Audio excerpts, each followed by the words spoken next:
Shalom. Moving now to Psalm 51. For the leader, a psalm of David, when Nathan the prophet came to him after he had come to Bathsheba. Have mercy upon me, O God, as befits your faithfulness. In keeping with your abundant compassion, blot out my transgressions. Wash me thoroughly of my iniquity and purify me of my sin, for I recognize my transgressions and am ever conscious of my sin. Against you alone have I sinned, and done what is evil in your sight. So you are just in your sentence, and right in your judgment. Indeed, I was born with iniquity. With sin my mother conceived me. Indeed, you desire truth about that which is hidden. Teach me wisdom about secret things. Purge me with hyssop till I am pure. Wash me till I am whiter than snow. Let me hear tidings of joy and gladness. Let the bones you have crushed exult. Hide your face from my sins. Blot out all my iniquities. Fashion a pure heart for me, O God. Create in me a steadfast spirit. Do not cast me out of your presence or take your Holy Spirit away from me. Let me again rejoice in your help. Let a vigorous spirit sustain me. I will teach transgressors your ways, that sinners may return to you. Save me from blood guilt, O God, God my deliverer, that I may sing forth your beneficence. O Lord, open my lips, and let my mouth declare your praise. You do not want to bring sacrifices. You do not desire burnt offerings. True sacrifice to God is a contrite spirit. God, you will not despise a contrite and crushed heart. May it please you to make Zion prosper. Rebuild the walls of Jerusalem. Then you will want sacrifices offered in righteousness, burnt and whole offerings. Then bulls will be offered on your altar.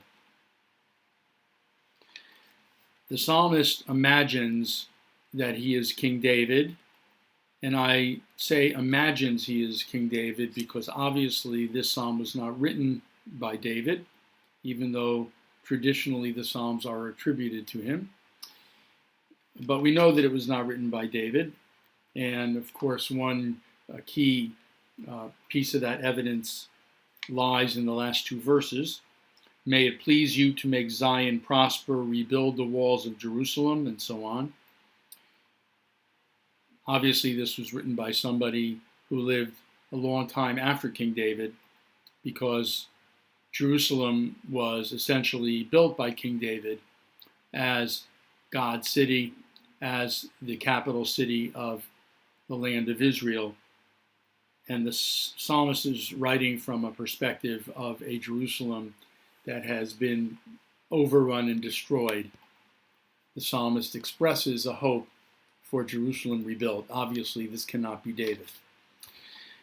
But the psalmist is referring to a very well-known incident in the life of David when he noticed a beautiful woman named Bathsheba, or Bathsheba, bathing on a nearby roof near his palace.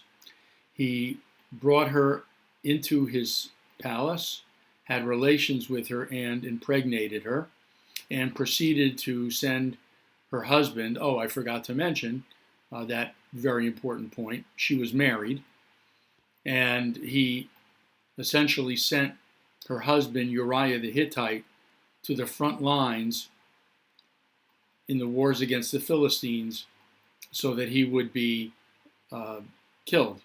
And indeed he was.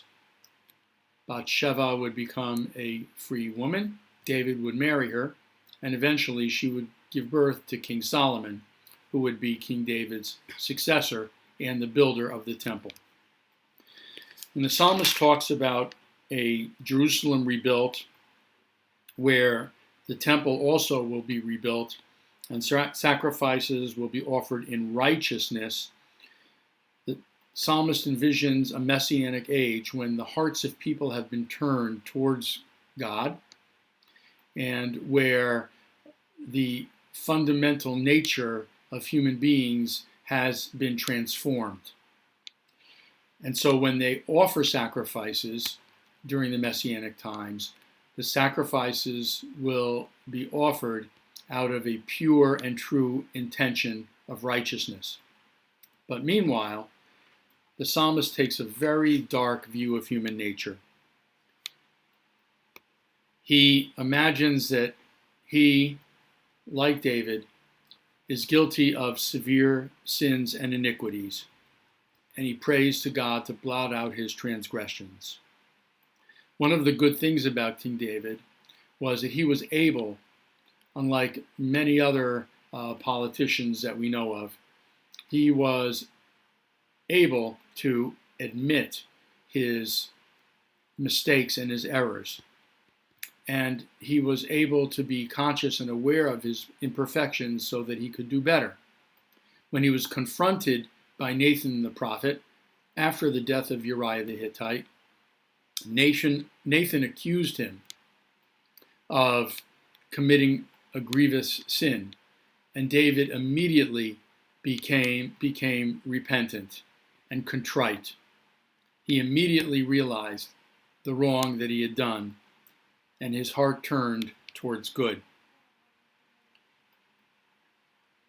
So that's a plus in the column of benefits and good points for human beings.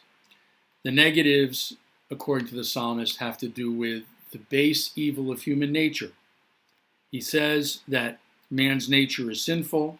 He says that he was born with iniquity, conceived in sin. He asks God to purge him, to turn his heart towards good. Indeed, he asks God to fashion a pure heart for him, to create a steadfast spirit. He doesn't believe he can do it on his own. He needs God to help him. And that, I think, is one of the strengths of the message of this psalm. It's not so much that our nature is evil from the get-go. I don't believe that. I believe we have good parts of our nature and evil parts of our nature. It really all boils down to what we do with those good or evil inclinations, whether we act upon them and how we act upon them. But the psalmist is reminding us that we really can't do it alone, that we need God's guidance.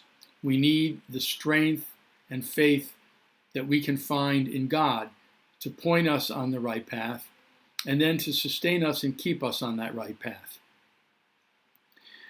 Verse 17 is one of the most well-known and often used verses in the Psalms.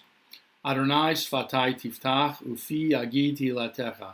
O Lord, open my lips and let my mouth declare your praise.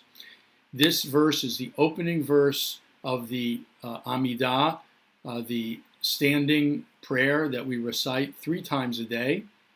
During weekdays, it is called the Shmona Esrei because of the 18 benedictions. A 19th was later added, but the 18 benedictions that we recite morning, noon, and night. And we open that very holy prayer with the words, O Lord, open my lips and let my mouth declare your praise.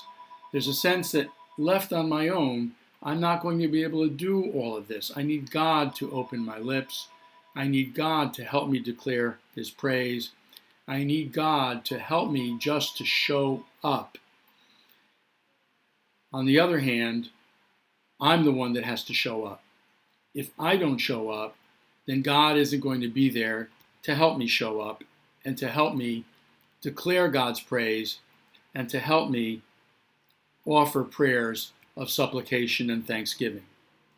God does not want sacrifices unless they are backed up by a contrite and broken spirit.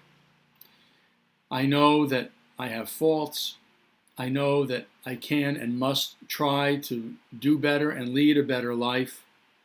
It is out of that attitude of contrition that I approach God, and with God's help and support, can come to live a better life with each passing day.